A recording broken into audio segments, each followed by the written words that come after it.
तर गणपती बाप्पा मोरया.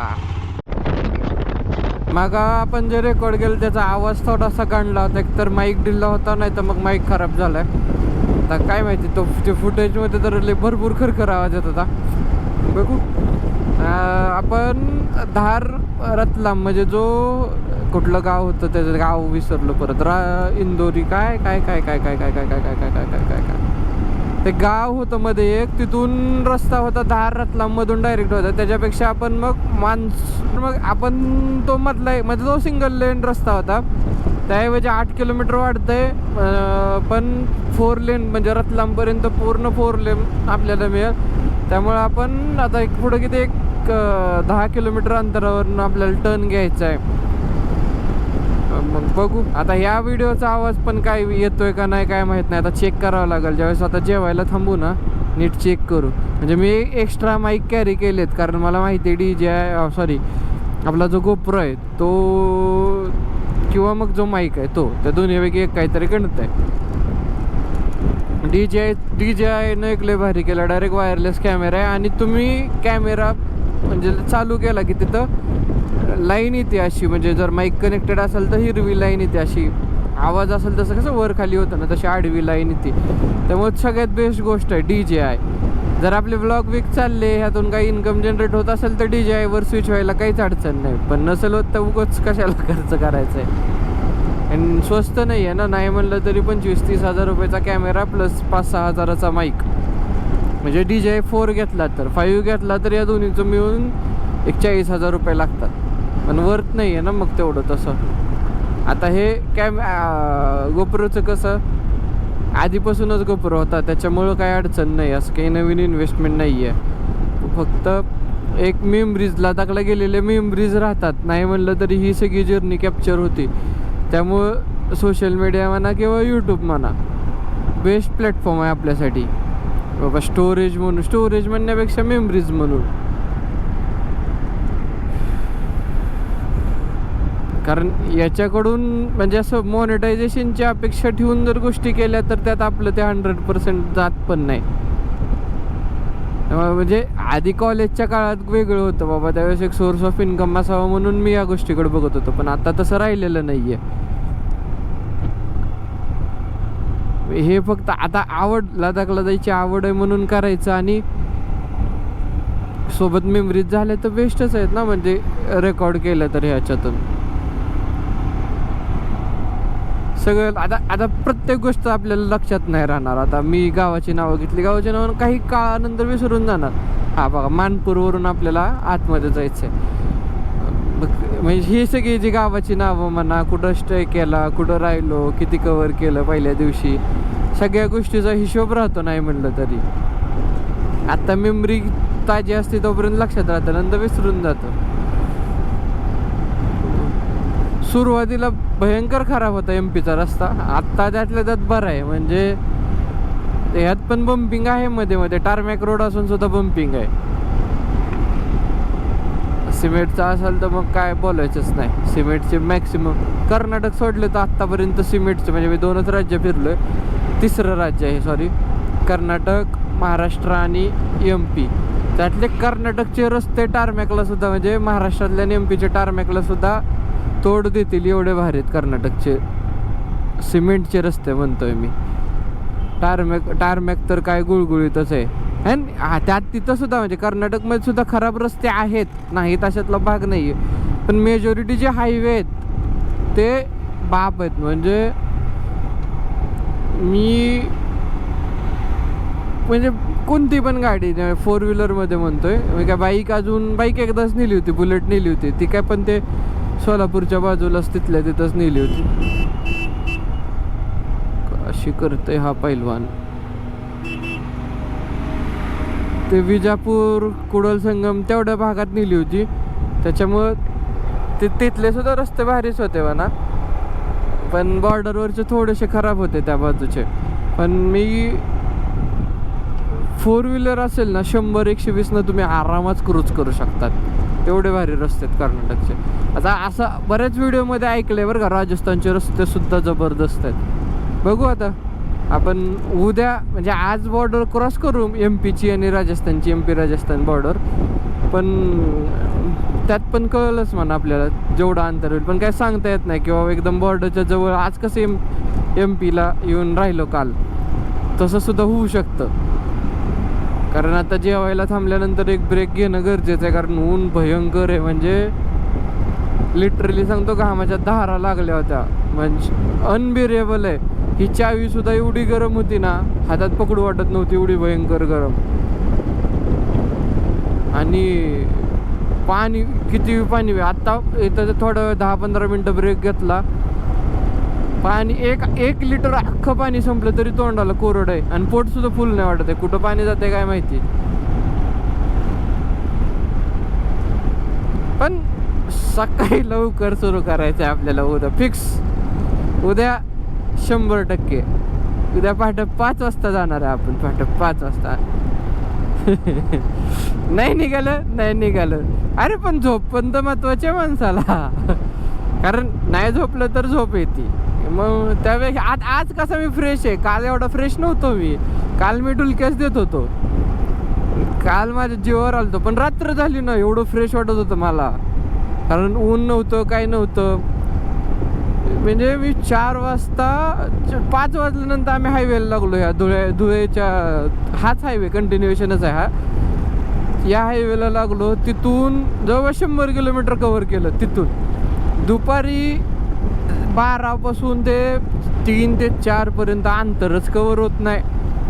आताही 10 किलोमीटर झाले. सकाळी 10 वाजता निघालो ना, तेव्हा 10 किलोमीटर बंग करून, म्हणजे मी खाली माझं लक्ष द्यायपर्यंत 10 किलोमीटर होऊन गेलेलं असायचं.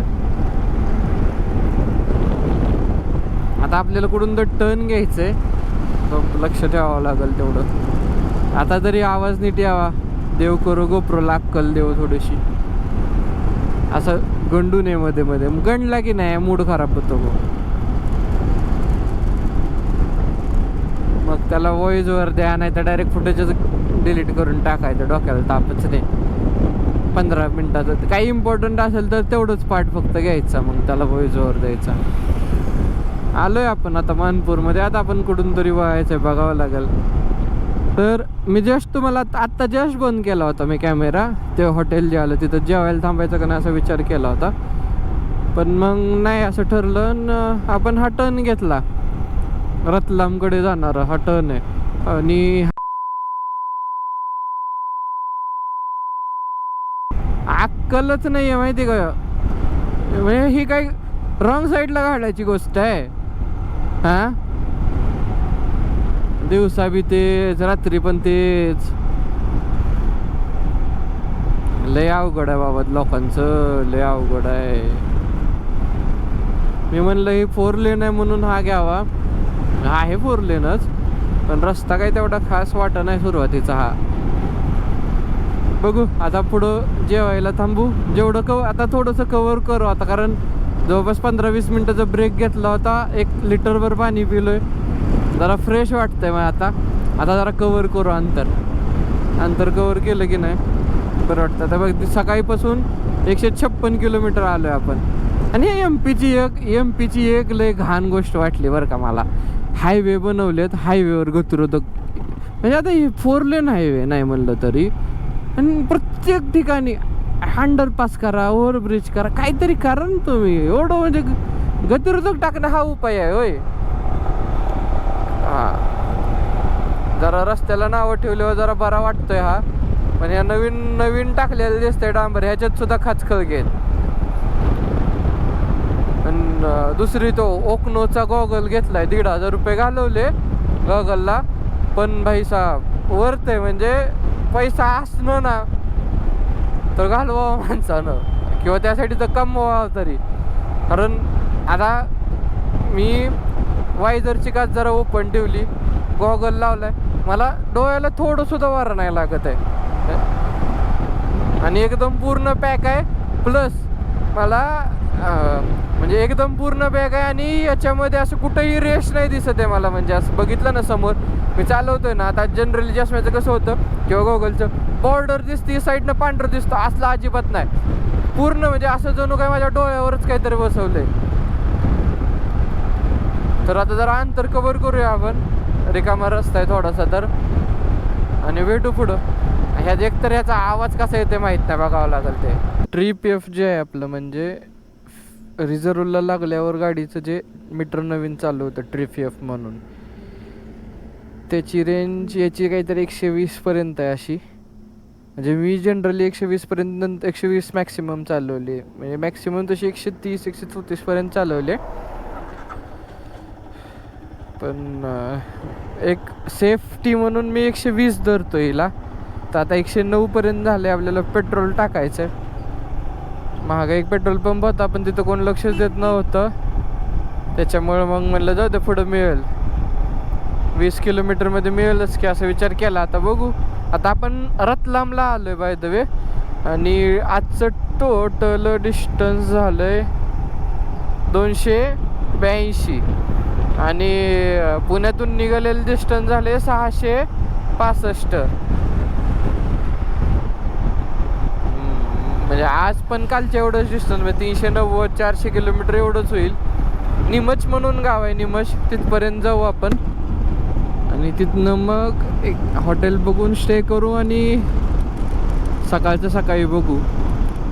कारण आत्ता अंधारात चालवण्यात काय अर्थच नाही आहे तसंही, कारण ट्रॅफिक भरपूर आहे इथं. आणि दुसरी गोष्ट म्हणजे रॉंग साईडने येण्याचं प्रमाण जास्त आहे. मग बघू. आणि आता सगळ्यात मेन म्हणजे आता पेट्रोल मिळायला पाहिजे. 111 किलोमीटर होत आली आपली गाडी. मिळेल. आतापर्यंत 20-30 पेट्रोल पंप गेले असतील मनसोरपासून. तिथूनच लागली, मनसोरच्या पुढं आल्यानंतर थोडंसं रिझर्वला लागली, म्हणजे ट्रिप एफचं मीटर चालू झालं. 20-30 पेट्रोल पंप सोडले, पण आता तो एक पंप मिळणं गरजेचं आहे. तसे जाईल बरं का 140 पर्यंत. बघू 140, म्हणजे आज हिचा हायेस्ट किती आहे ते चेक करूनच टाकू, जर पंप नाही मिळाला तर. ही रतलाम सिटीकडे जायचा हा रस्ता आहे, आणि हा सरळ निमज नंतर आपण चित्तोडगडला निघणार आहे. आज चित्तोडगडपर्यंत जायचा विचार होता, पण बघू. आता तुम्ही बघू शकताय वर निमच लिहिलं 131, चित्तोडगड 200. तसं आपण जाऊ शकतो. फायनली पेट्रोल पंप मिळालाय. फुल करून घेऊया टाकी. फुल करू.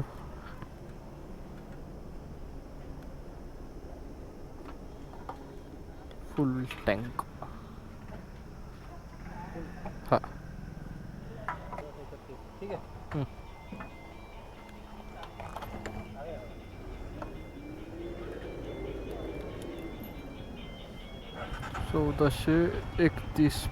111 रुपये नाही, पण इथं थोडंसं जिओचं कदाचित महाग आहे. बोलो अब क्या बोलते? आपके बहुत बड़े फैन हैं. बहुत बड़े. क्या करते? यही के हो? यही के, बस 10 किलोमीटर दूर में. ओके.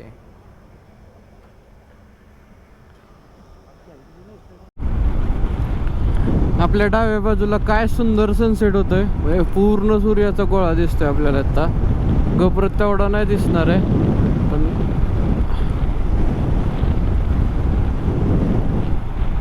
म्हणजे मस्त सनसेट व्हायला लागलाय. पण आणि आत्ता जवळपास 7 वाजल्यात, पण तरी सुद्धा असं उन्हाच्या चटके बसतात घामाचे. म्हणजे असं घाम नाही आता, पण असं हवेत गारवा नाही आला अजून. हवेत असं म्हणजे उष्णता हवेत अजून सुद्धा जाणवते. आपल्याला अजून एक 100 की नाही 195 किलोमीटर जायचं आहे अजून. बघू, जाऊया. निमुजपर्यंत तरी जायचा प्लॅन होता, पण अंधार पडला आणि 8 वाजले आता तसे. आणि रॉंग साईडने यायचं प्रमाण पण भरपूर आहे. आजचं किलोमीटर 355, आणि हे अजून एक 10-12 किलोमीटर राहिले, म्हणजे 365 किलोमीटर आपल्या आजची राईड होते. 2 दिवस झालं. आता परवाचा थकवा होता, आज पण सकाळी जरा उशीर झाला. म्हणजे या सगळ्या गोष्टीनं 2 दिवस म्हणजे 350 किंवा 400 आणि 350 750 किलोमीटरचं आपण कवर केले. तर उद्या काहीही झालं तरी सकाळी लवकर उठून सुरुवात करू, म्हणजे अंतर कवर होतं आहे. सकाळी लवकर नाही उठलं तर अंतर नाही कवर होणार आहे. सकाळी 6 वाजल्यापासून ते 10 वाजेपर्यंत जो काळ असतो ना, तेवढ्या ह्याच्यात कंटिन्यू चालवू शकतो माणूस गाडी, आणि त्याच्यामुळं अंतर पण चांगलं कवर होतं. तर आजचं, आणि आता हे मनसोर म्हणून गाव आहे 10-12 किलोमीटरवर, थोडंसं मोठं वाटतंय. मग तिथं स्टे बघूया आपण. निमूजपर्यंत जायचं होतं, पण निमूजपर्यंत पोहोचायला आता आपल्याला नाही म्हणलं तर 9:30-10 होतील.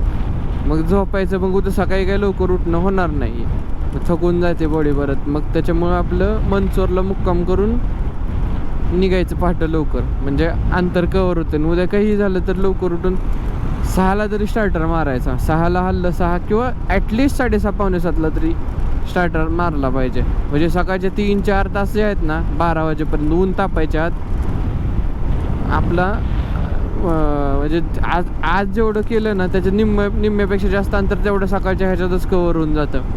त्याच्यानंतर मग, आणि एकतर उद्या राजस्थान असणार आहे, कारण राजस्थानमध्ये भयंकर गरमी असणार आहे. तर मग ते अंतर पटकन कवर करायचं, म्हणजे सकाळी बरंचसं अंतर कवर झालं की मग निम्म्यात जरा ब्रेक घेतला तरी होऊन जाते. चालेल, तरी व्लॉग इथपर्यंत बघितला असेल. आजचा हा दुसऱ्या दिवसाचा आपण शेवट करतोय.